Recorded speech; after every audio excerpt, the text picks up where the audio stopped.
Bum bum bum bum bum bum bum bum bum bum bum. Has anybody noticed that the Farmers Insurance uses my theme song? Except I think they came up with it first. They've got this little theme song where they go, "We are farmers, bum bum bum bum bum."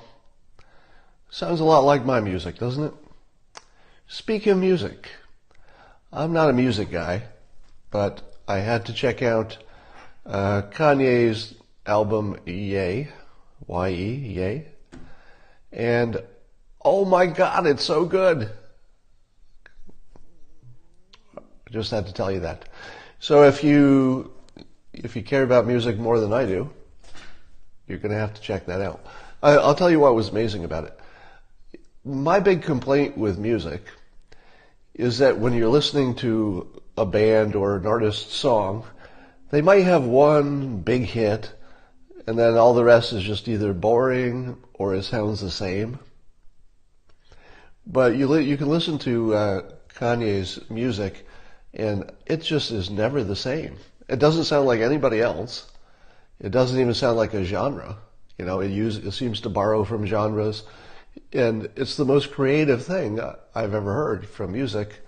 I don't know if it's the most I've ever heard, but the level of sheer artistic genius in that thing is just off the hook. Anyway, enough about that.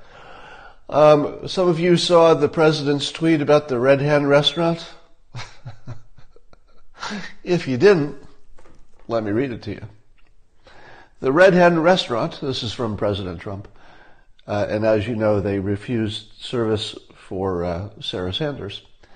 The Red Hen restaurant should focus more on cleaning its filthy canopies, doors and windows, badly needs a paint job, rather than refusing to serve a fine person like Sarah Huckabee Sanders.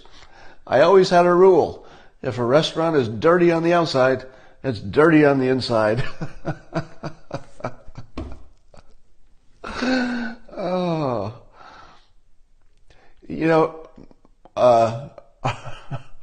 He's definitely the funniest president. All right, I think that one speaks for itself. Now you might ask yourself, is that going to be good or bad for business for the Red Hen? And my guess is, in the short run, they might actually get more business because people will say, "Hey, I'm going to support that restaurant that has my same politics." So in the short run, they probably picked up business. In the long run, this is the sort of tweet that sort of settles in with people after a while. It's like, hey, this building is dirty on the outside. So here's the great part about it. I've told you before how the president likes to frame things and brand things so you are continually reminded. For example, some of you just reminded me to take the simultaneous sip because you know you missed it. Let's do that. Simultaneous sip with me. So anyway, so the president, by branding this Red Hen restaurant as being filthy on the outside, and by the way, I don't know if it is, but let's say it's imperfect on the outside, he's caused everybody who sees the outside of it to be reminded of his tweet. So if there's any imperfection on the outside of this restaurant, there's maybe a bird did his business on the awning, a little bit of paint flicked off, anything, where's your brain going to go? Bink, president's tweet, dirty on the outside, must be filthy on the inside. Just sure is like this automatic connection he made. So in the long run, I would expect business to go down. In the short run, they might get a bump from the publicity. So anyway, that was kind of hilarious. You're seeing more examples of Trump supporters, specifically in the administration, being run out of places and insulted in ways that we've never seen before. It seems to be getting more personal than it ever has. And one of the big questions that people ask is, what's this going to do for the midterm? And I think I told you that I feel personally physically threatened for my security because of this situation that's developing. And simply as a self-defense, I've decided to get involved, at least persuasion-wise, with increasing the turnout, the Republican turnout for the midterms. Because I think that if they take down the president, I don't know where this ends, really.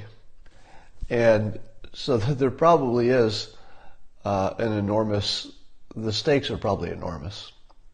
Now, I don't agree with Republican policies on everything. I'm not a Republican, but it's a dangerous situation. And I'm gonna change tracks here for a moment. So let me just say I'm going to do some more persuasion on turnout. And it seems to me the best persuasion is that they might be coming for you next because they have decided to demonize Trump supporters as less than human. You know where that ends up, don't you? So the less than human demonization that's happening now, it's one thing when politicians do it to each other, because that's just sort of the game. But when they start explicitly turning you against each other, if your politicians are turning the citizens against each other, that's as bad as you can be as a politician. Maxine Waters, who has publicly now called for Trump administration people to be harassed wherever they live, work, or eat, she actually went in public and said to harass them where they live and work and eat because they're so bad. And I say to myself, that is the worst politician I've ever seen. You could even forget about her policies. Anybody who turns Americans against each other is automatically in the bottom 1% of all politicians. It's certainly the worst thing you could possibly do. Now, I know people will say, but the president has done that too. No, I would argue the president has tried to has tried to make America the team in friendly competition with other countries. And so he's preferred people on his team just as Coach Kerr prefers people on the Warriors. But the media, of course, has turned that into something horrible. Now, the question you might ask yourself, and this is the part of our Coffee with Scott Adams, I wanted to talk about how to get rid of bias in politics. Let's talk about that. And to talk about that, we need to go to the whiteboard. So, as you know, human beings are horrible bias robots. We're just full of bias for everything. We think we have knowledge and reason and opinion and stuff, but we don't. We're mostly biased, and then we rationalize things after the fact. So in many realms, what humans have finally figured out how to do is how to create a system that decreases their bias over time. It's imperfect, but at least it gets you closer. So for example, if your domain is science, you might use the scientific method, understanding that all the scientists might be individually biased and biased by who's paying for their study and biased in lots of different ways, but the scientific process over time will drive out that bias with everything from controlled studies to peer review to that sort of thing. So science has a process for reducing bias, not to zero, but it's a good process. The legal system has thousands of rules about how you can and cannot prosecute somebody, what a lawyer can and cannot do, jury trials, etc. Collectively, the legal system and all of its rules is designed to drive bias out of the system. It doesn't do it perfectly. It's a continuous work in progress, but it's a good system. And compared to other countries, it does drive bias out of it. Engineers drive bias out of their decision-making using stuff like math and A/B testing. So they just make sure that the math works and they've tested it and they can be sure it works. And that does a pretty good job. But the old way, in politics, Politics doesn't have a process anymore, but it used to. So politics used to have a process for getting rid of bias, not getting rid of it, but reducing it. And that process was the press would write stories about the government, and that would shine a light on things that were going wrong, or there was, let's say there was money influencing it, or there was some kind of, something was out of whack. And that process of the press, focusing on things that are wrong helped us improve it and drive out the bias over time. But the business model of the press changed. And now the only way the press can stay in business is by getting lots of attention and lots of clicks. And the only way to do that at this point is to be more outrageous and more biased. So the very mechanism that was for many decades taking bias out of politics, the business model changed, and now the very thing that was supposed to take bias out is injecting bias. So I would say the big difference in the bias you're seeing, the extreme polarization, is that the business model of the media changed, and now it's their job to create bias. That's how they get more clicks, keep an audience, instead of driving it out. So of all these domains, there's only one of them, and I'll talk about these ideas in a moment, but only one of these domains literally doesn't have a mechanism. It used to, but it doesn't now. Social media and the press just make bias worse because they like to, or it's their job, or the business model supports that. So let me suggest some systems that might get us to less bias. I recommend that for the big complicated stuff, and that could be healthcare, it could be immigration, it could be prison reform, it could be climate change. The big stuff that Congress can't get done. By the way, have you noticed this correlation? That whenever there's a big political topic that the president is primarily in charge of, it's going really well. North Korea, president's mostly in charge, going well. The war against ISIS in the territories of ISIS, going well. The economy, now of course the Congress helped with the tax cut, but that was sort of still the president, and that was sort of a layup, the tax cuts for a Republican anyway. But the economy is largely driven by psychology, and the president's nailing it on the psychology because consumer manufacturing confidence are at all-time highs, unemployment's low. So, and then picking judges. So wherever the president has most of the power himself, he's killing it. He's just killing it. But where the president has to rely on Congress, and that would be things like healthcare and immigration, totally unsuccessful. That's not a coincidence. It's because we don't have any mechanism for driving bias out of politics. And it would help if we did, because that's probably the only way you could get to a point where Congress could agree on something. Because right now the polarization in the media and social media makes it almost impossible for one side to agree with the other and still get elected. So you need something that changes that. So I recommend for those big issues a public debate with real-time fact-checking with the judges. So in other words, let me compare that to news coverage. News coverage goes like this. And by the way, the president strangled a baby, and now the news, let's move on to talk about something else. That's a bad example. But the point is that nobody stops and says, oh, hold on. You just made a claim of fact. What did the judges say? Okay, the independent judges that fact check say you can't say that anymore. So that one's off the table. So say again what you were going to say, but take that fact out, because we've now showed that one to be not very good. And then, importantly, you don't want a time limit on your debate. So I'm talking about a debate that could take 3 months. And maybe you only air, 15 minutes of it a week on some weekly format or something. So you give people time to go back to deal with whatever objections were raised during their debate, reschedule, come back, summarize where you are so far. Okay, in our last debate, we decided this, this, and this. Today, there was some question about this, so this team is coming back and now they're going to address that. And then you move on. As long as it takes.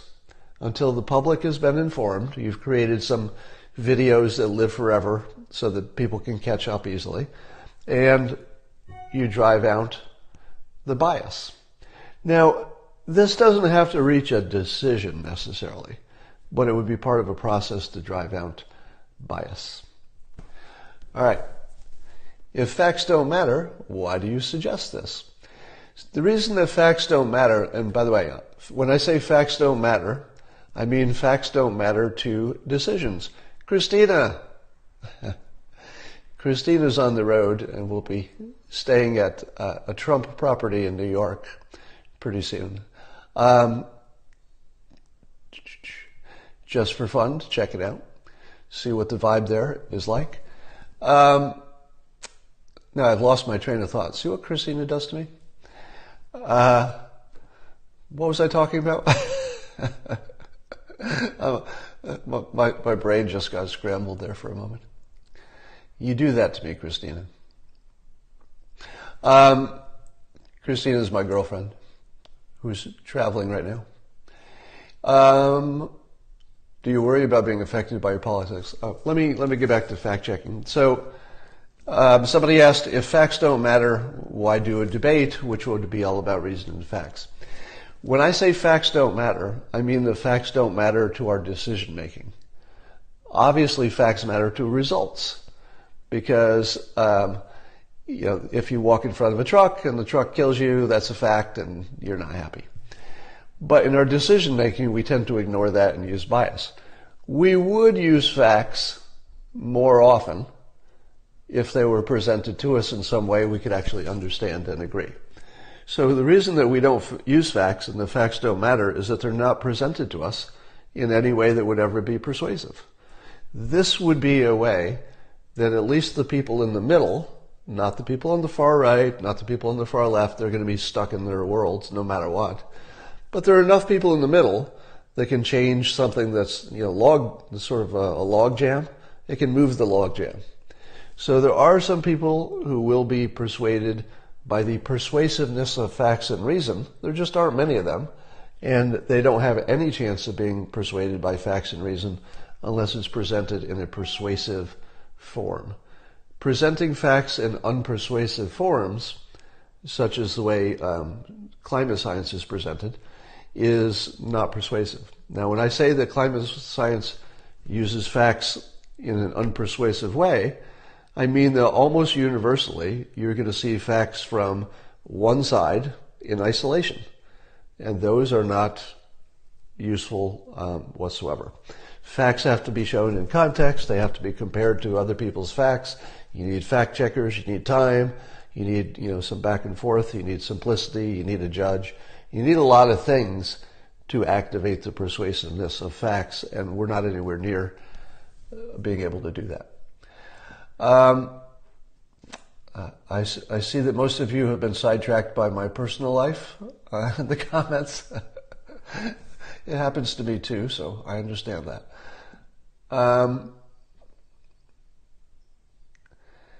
All right, let me see what else we got going here. I'm going to turn away from the board. Back to me. More about me. Smoking early today, somebody said. No, I am not high, in case you're wondering. So let's talk about what happened with the kids and the cages. Now, do you understand exactly what happened when the president signed his directive to end the separation of children and kids? Does everybody know what happened? Like, what happens because of that, specifically? Now, the people who are simplistic in their understanding of things said to themselves, problem solved. The president signed a piece of paper. Now, the critics of the president had painted themselves in a corner by claiming that the only thing he needed to do was sign a piece of paper. Sign that paper, problem solved. What's the problem? Children and families separated. What's the solution? Sign a piece of paper. That was the complete depth of their political analysis. Now, the president had from the beginning, and the administration, said that the real problem is that you can sign anything you want, but it doesn't make facilities instantly appear. It doesn't make extra judges instantly appear. It doesn't change any of the physical things. And the reason that children were separated from parents was because there was a risk of, sexual violence and other violence. So in no case do you ever keep parents and adults, especially if you don't know the actual relationship, they might not actually be their kids. You don't keep them together until you know the situation, right? So common sense says.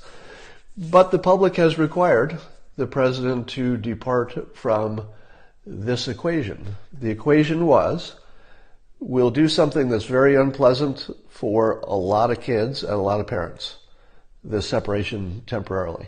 Very unpleasant. Experts say could have some psychological damage, perhaps. Nobody likes that. But it was compared to some kids being raped and killed and beaten. So that was the Trump formula was, well, to avoid some kids having awful problems, we'll create a situation where, unfortunately, temporarily, some adults and some kids are in some stressful situations that might have some lasting problems. Those were the only choices on the table in the short run. In the long run, of course, you can do anything you want. In the short run, those were the only choices, because the number of people coming through as a family had grown quickly, and our ability to adjust just wasn't as fast. So what the Republicans did was they forced the government to endanger children so that they could be right. So how bad are politics right now? The political situation in the United States is so bad that the haters of the president were willing to endanger children in the worst ways, death and rape and everything else. They were willing to endanger children just to make sure that he looked even worse. Now, I know that some of the critics will say, well, wait a minute, there's no risk. He signed a piece of paper. Everything should be fine. But they're not the adults in this conversation. It's time for another sip. That's what I hear. You must be right. Time for a sip. And now, of course, because facts don't matter, we're seeing that the people who were opposed to the president have decided that they're the holy ones. So the ones who have forced the president's hand into endangering children in the worst possible way are celebrating their virtue, having almost certainly doomed a number of children to death and destruction. Children. That actually happened. And we all watched, and we didn't really have much choice about it. Because the sentiment was so strong on one side, there wasn't really anything you could do about it. But the public got what they wanted. Now, I've said this before, but every time I say this, I feel like it just needs to be said again, which is the very thing that people were worried about with this president was that he would do dictator stuff. Meaning that he would ignore the will of the people and do something just for him, or just to enhance his own whatever, his ego, that he would just be a mean old dictator. And if you watch this situation, what happened? What happened was the system worked actually the way you'd want it to work, which is the public wanted something that wasn't happening. They wanted something that the president didn't want. They wanted something very, very different from the president's preference. And here's the key part. It was the president's highest priority to be tough on the border. His highest priority. He won on that, largely. That was one of his big issues, right? And on his biggest issue, the public and the media said, no, we don't like this. Kids and parents being separated, that's not going to fly. Change it. What did he do? He signed a paper. It doesn't make anything change quickly. It probably endangered them, but the public got what they wanted.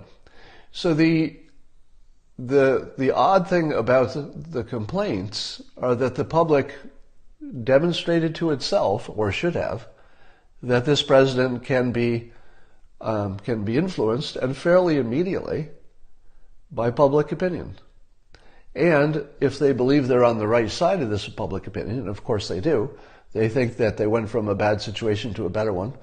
That's debatable, but we went to one that they preferred, and the president just gave it to them. The system kind of worked perfectly. Do you know what was missing? There was only one thing missing. Let me tell you what was missing. That's what was missing. So we did get an outcome that probably is irrational. In other words, the president signing that document probably just caused lots of confusion, and I'm sure it caused a whole other set of problems. People being released and into danger, etc. And it's because we didn't have any way to drive the bias out of the system. There just wasn't any mechanism. The press makes it worse. They don't make it better. All right. Now, will you get a fact checker? Me, personally?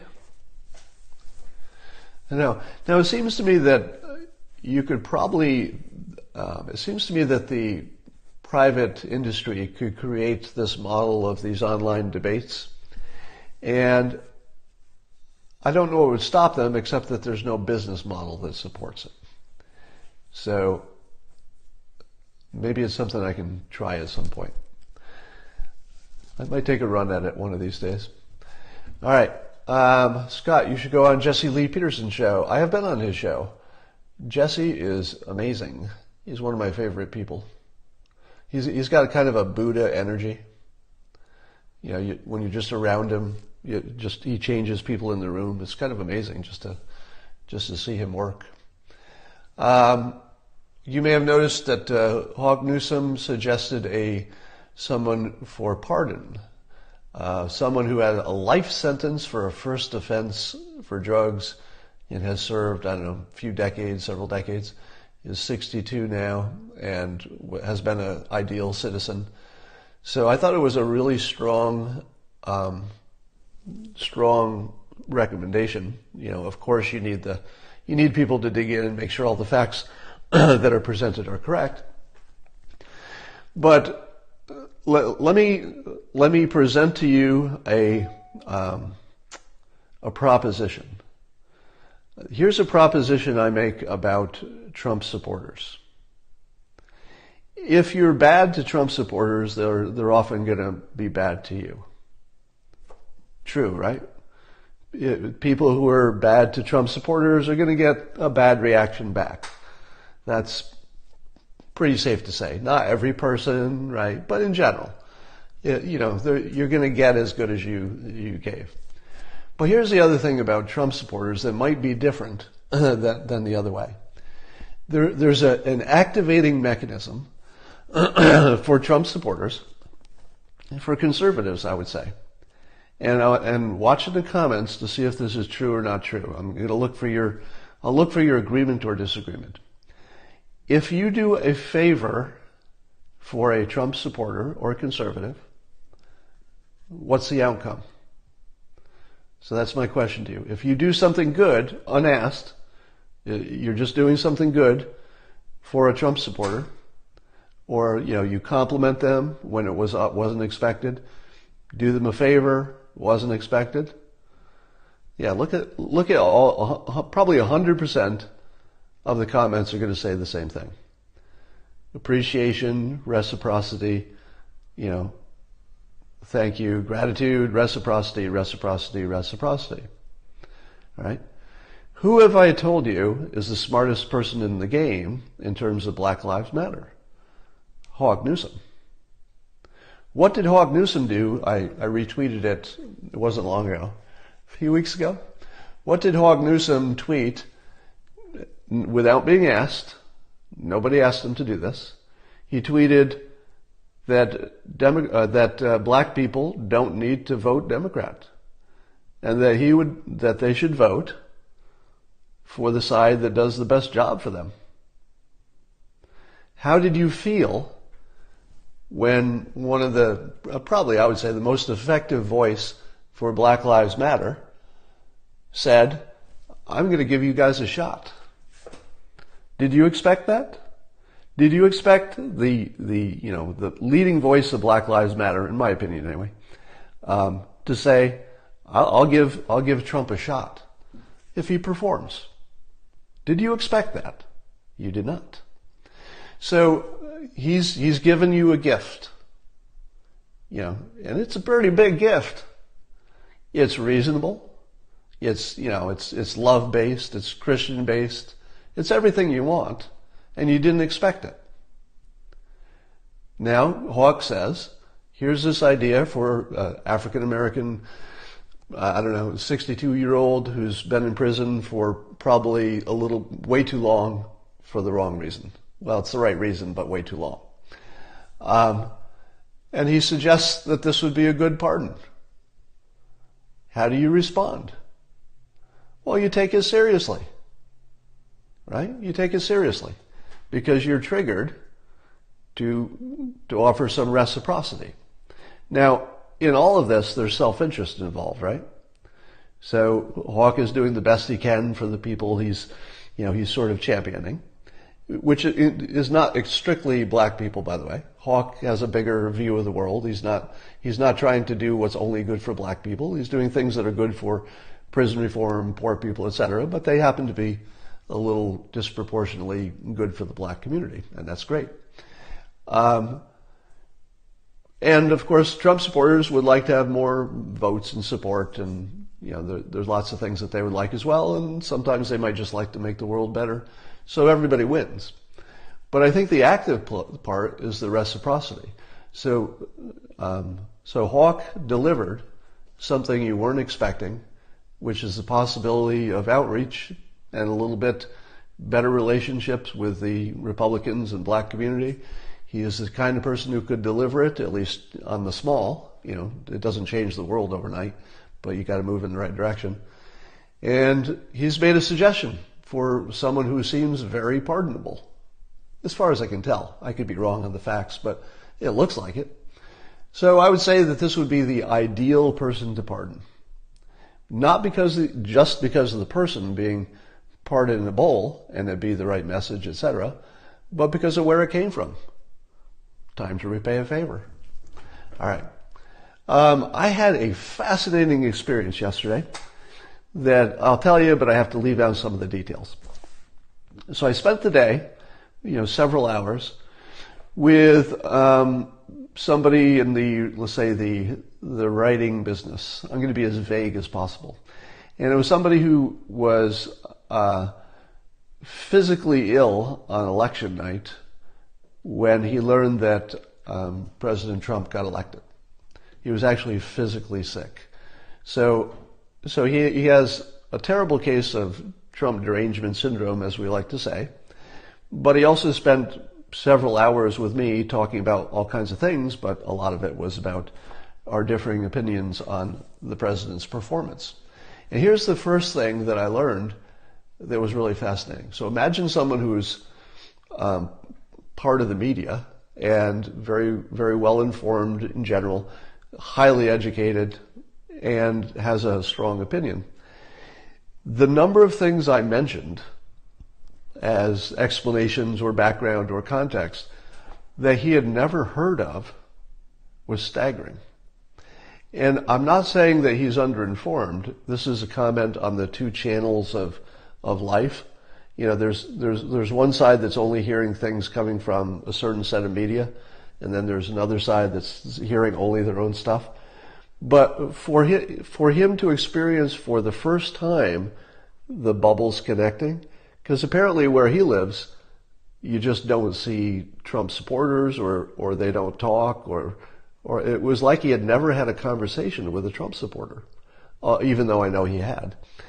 But the number of just ordinary facts that everybody on the right knows that he had never heard even once is really interesting. All right, and I don't know how much of that is explained by, I don't know how much of the difference in the size that explains, but man, we are not looking at the same stuff. Just the base information is completely different.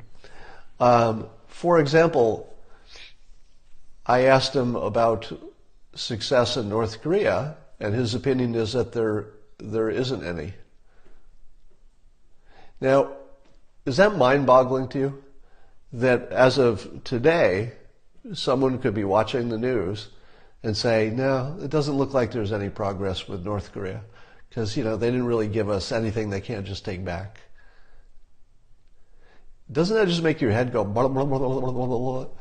How could you possibly be watching this situation with all of its moving parts about North Korea and not see any progress?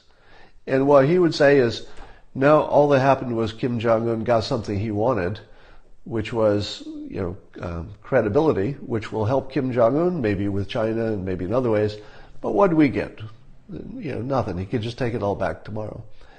And then I said, you may have seen the greatest diplomatic move of all time from President Trump regarding North Korea. And I explained it this way.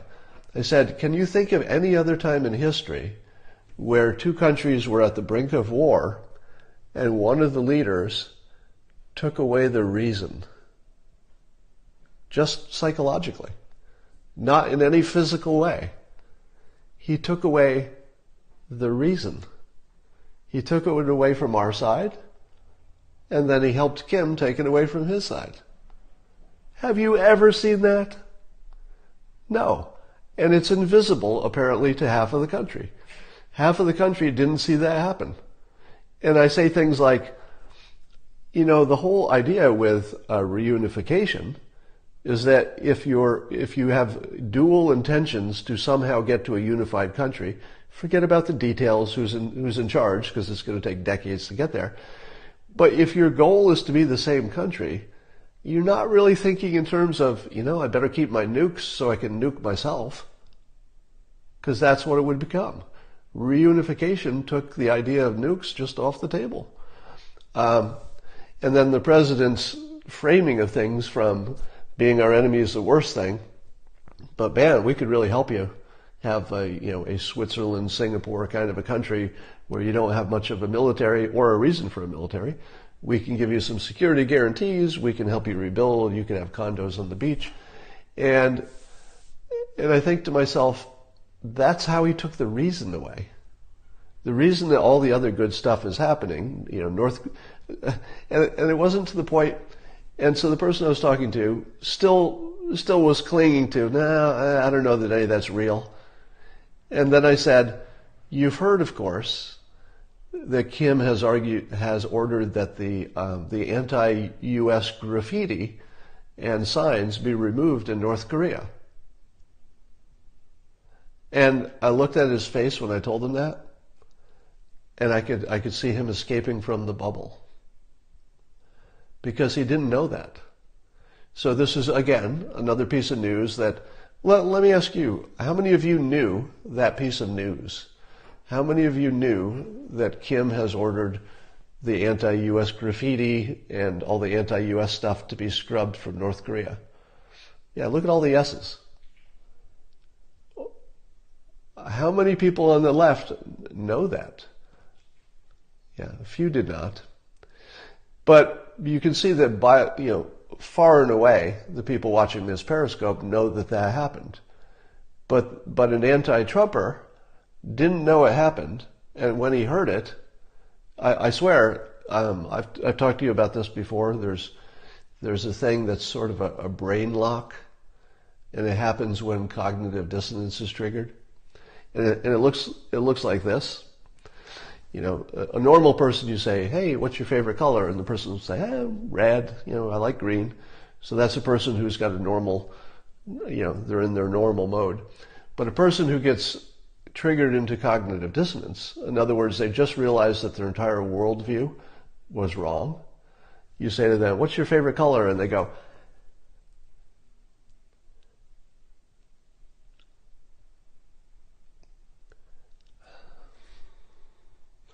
there's a brain lock. And so I'm not sure I saw that in him, but the moment he realized that Kim Jong-un would never remove his anti-American graffiti unless he were serious about this whole peace thing, it was sort of like his brain sort of, I think, had a moment. So I doubt that I changed his mind in any serious way, because people tend to, retreat back to their base after a conversation. But the takeaway from it was the extraordinary difference in just base information that the two sides are looking at. Now, I assume that this works both ways. I assume that if some of you had a conversation with somebody on the left that was well informed, they would say, did you know X, Y, Z? And probably you'd say, what? I've never heard of that. So I assume it works both ways, so don't get too cocky. Now,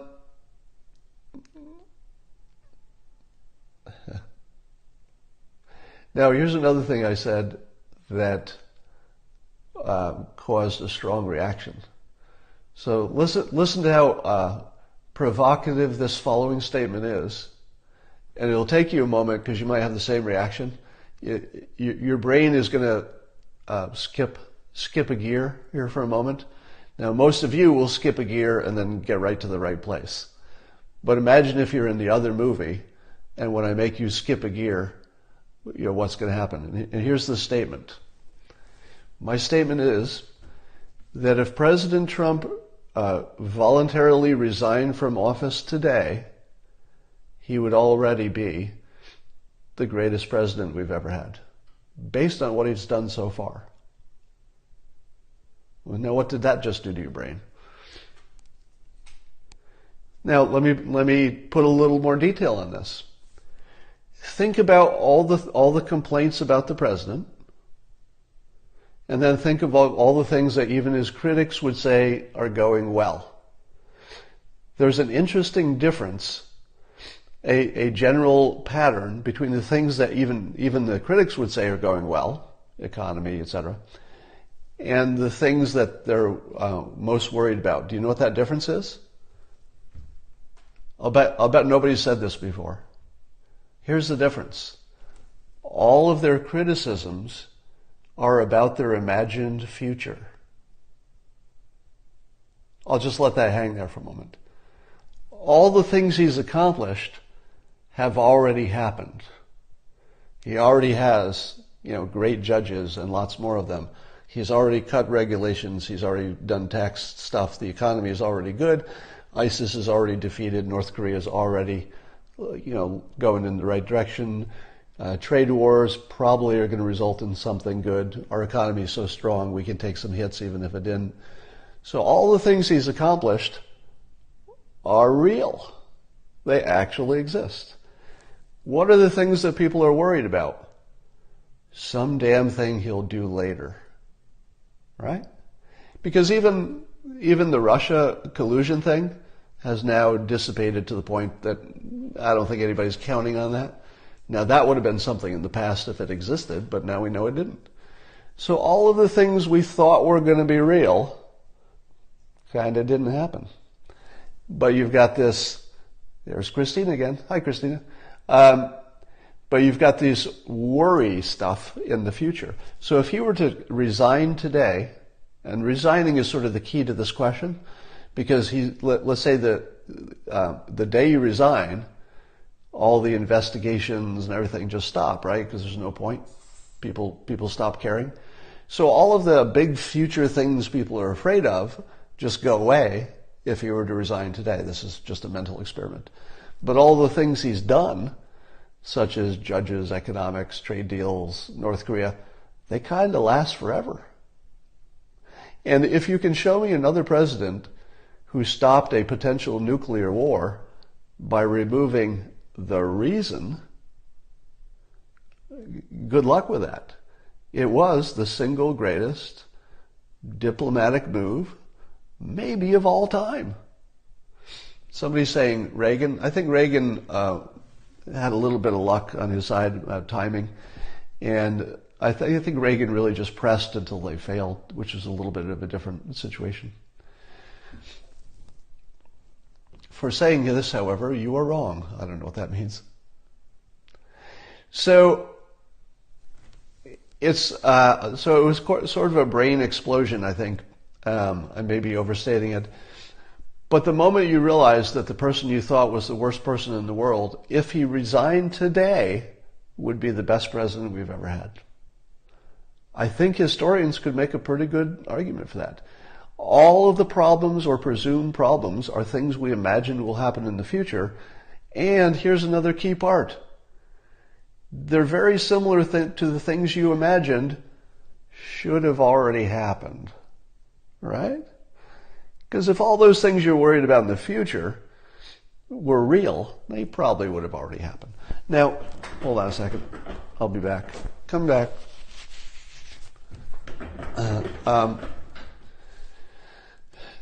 Now, the only thing that the anti-Trumpers had to hang on to, because this situation's it's tough to keep your sanity when the monster that you think is the menace to the world keeps succeeding.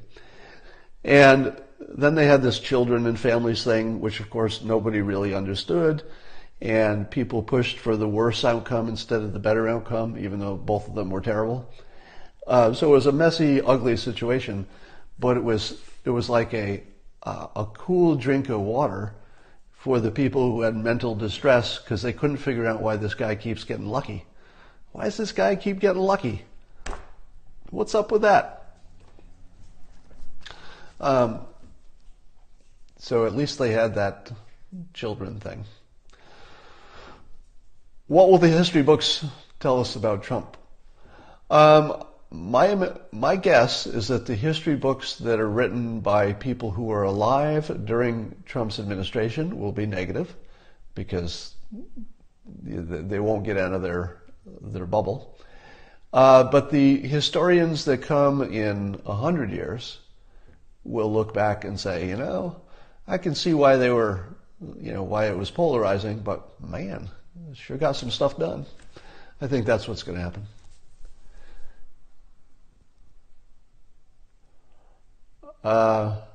Depends who's writing, yeah. It depends who's writing it. Same with Lincoln. Is that true? Is it true that Lincoln's reputation was better 100 years after Lincoln than it was during his time? I think that's true, right? Because I think he was pretty unpopular in his time. It was just the weight of history that rehabilitated him.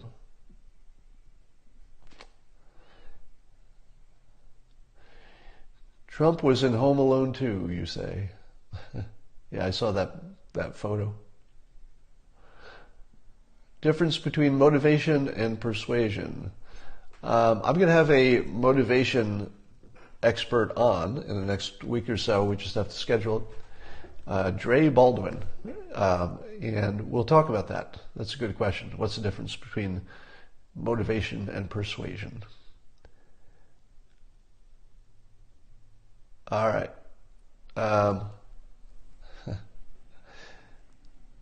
Have you ever read Outwitting the Devil by Napoleon Hill? I have not. I've read Napoleon Hill, his work before. By the way, Napoleon Hill, if I have this right, let's see if I have this right. You can fact check me. So I believe that Andrew Carnegie, the richest man in maybe the world at the time, Andrew Carnegie, he wanted to figure out why rich people are rich and why other people aren't. Is there some kind of a trick to it? And I believe the story is that he hired a writer, what was his name, Hill? And Hill wrote about, the techniques that rich people, think and grow rich. Wrote about how rich people do their thing. And I think that the power of positive thinking, which grew out of The Power of Positive Thinking, which was it was Napoleon Hill wrote Think and Grow Rich, and he influenced Trump's pastor, who wrote The Power of Positive Thinking, Norman Vincent Peale, and that influenced Trump, it influenced me, influenced lots of people.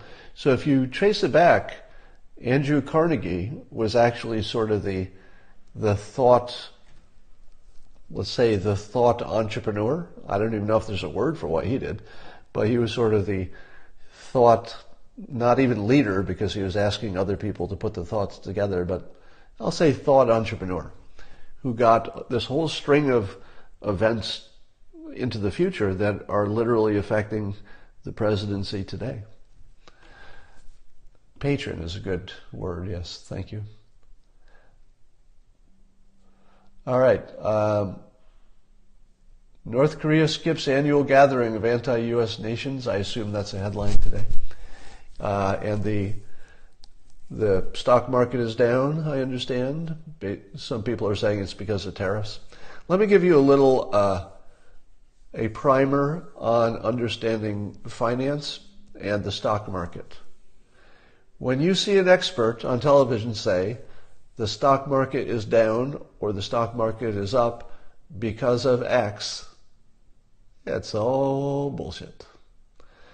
Nobody really knows why the stock market goes up or down on any given day.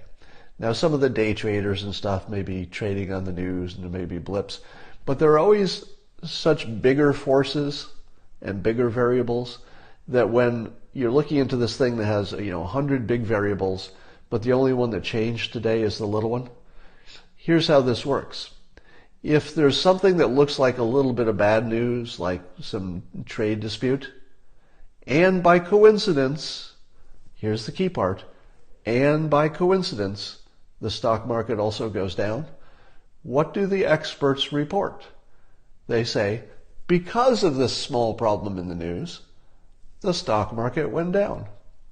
What happens when the stock market goes a little bit in the other direction, opposite the bad news? What do the experts say? Go. What do the experts say when the market moves in the opposite direction from what the news is? They say it moved in spite of the bad news, right? Yes.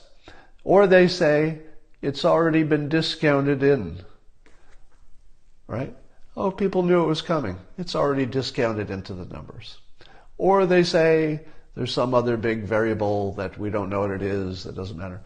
So when you see people say the market moved because of X, in your mind, you should translate it into the following sentence. Blah, blah, blah. I don't know what the hell I'm talking about. Blah, blah, blah.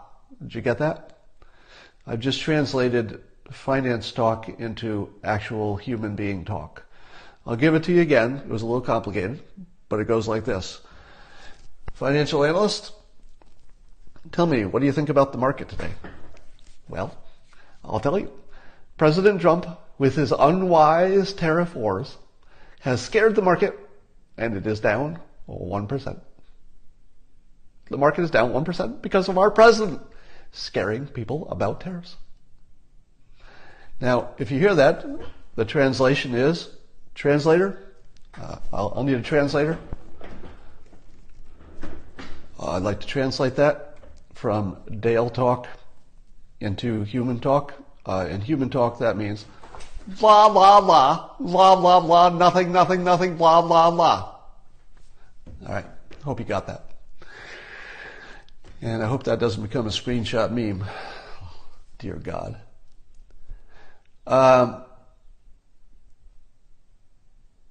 Will political outrage be getting better or worse?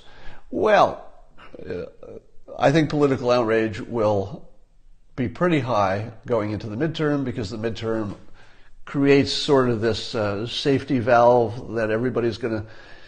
I think people are going to feel safe ramping up their hatred before the midterm because they're going to think, but when the midterm comes, it's all released.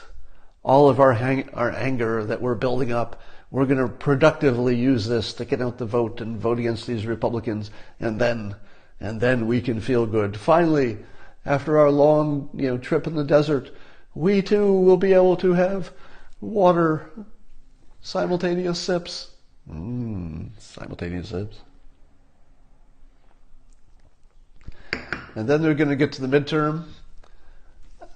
My guess is that the midterms will be some kind of a mixed bag thing that doesn't change much. But it could go either way. It's hard to handicap or guess about the midterms because so much of it is the individual matchups. And I don't know enough about the individual matchups. But if you have terrible candidates on one side, it doesn't matter what else is going on. Do you think Republicans will win the midterm? I'm not going to make a prediction on that. So I have one prediction about the midterm I made back in January-ish, and that prediction was that the Republicans would do substantially better than whatever we expected them to do in January of 2018. Now, I didn't go so far as to say who would win or lose. I just said Republicans would do better than people expected back then. That looks like that's going to happen because back then the numbers were like this. Right now they're closer to this. So far, my prediction is right. But I'm going to make a new prediction, and you're going to hear it here. Are you ready? A new prediction about the midterm. My prediction about the midterm is Republican turnout for the midterm will be a record. Or at least a recent record. I probably have to adjust that for whatever is the last 20 years or so, because you can't really compare anything to 30 years ago. But let's say for the last 20 years or so, I believe that the Republican turnout will be a record. And I plan to persuade in that direction. Now, if there's record turnout, I think that's just a healthy situation no matter how things go. Right? Everybody got to have their chance to have their will be known. But I think it's going to be a record turnout. Now, predicting your own success. I'm not sure what that means. I do plan to, yes, I am predicting my own success because I already told you I plan to persuade toward high turnout. And the most persuasive thing I can think of is look at what's happening. And they're going to come for you next. You better make sure that your side stays in power because it's the only way you're going to protect yourself.